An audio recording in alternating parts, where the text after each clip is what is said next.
വീട്ടമ്മയെ വെട്ടുകത്തികൊണ്ട് വെട്ടിക്കൊലപ്പെടുത്താൻ ശ്രമിച്ച കേസിൽ പ്രതിക്ക് 20 വർഷവും 1 മാസവും കഠിന തടവും 55,000 രൂപ പിഴയും ശിക്ഷ വിധിച്ച് പത്തനംതിട്ട അഡീഷണൽ സെഷൻ കോടതി 3. കോന്നി അരുവാപ്പുലം മുതുപേഴുങ്കൽ മുറ്റാക്കുഴി നടുവിലത്തറ വീട്ടിൽ കുട്ടനെന്ന അജയകുമാർ 50-നെയാണ് ജഡ്ജ് ഡോക്ടർ PK ജയകൃഷ്ണൻ ശിക്ഷിച്ചത്. പ്രോസിക്യൂഷനു വേണ്ടി പബ്ലിക് പ്രോസിക്യൂട്ടർ അഡ്വക്കേറ്റ് B പിന്നി ഹാജരായി. വധശ്രമത്തിന് 10 വർഷവും കഠിന ദേഹോപദ്രവം ഏൽപ്പിച്ചതിന് 7 വർഷവും ദേഹോപദ്രവത്തിന് 3 വർഷവും കുറ്റകരമായി അതിക്രമിച്ച് കടന്നതിന് 1 മാസവും എന്നിങ്ങനെയാണ് ശിക്ഷിച്ചത്. പിഴ അടച്ചില്ലെങ്കിൽ 15 മാസവും 7 ദിവസവും വെറും തടവ് അനുഭവിക്കണം.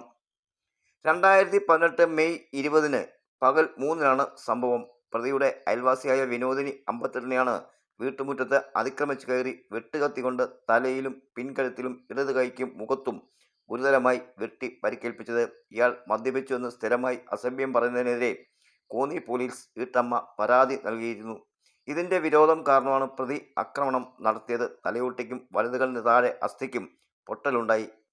അബോധാവസ്ഥയിലായിരുന്നതിനാൽ ബന്ധു അമ്പിളി സുരേഷിന്റെ മൊഴിപ്രകാരമാണ് അന്നത്തെ SI E Babu case register ചെയ്ത് വധശ്രമത്തിന് കേസെടുത്ത് തുടർന്ന് അന്ന് കോന്നി പോലീസ് ഇൻസ്പെക്ടർ ആയിരുന്ന S അഷാദ് അന്വേഷണം പൂർത്തിയാക്കി കോടതിയിൽ കുറ്റപത്രം സമർപ്പിച്ചു.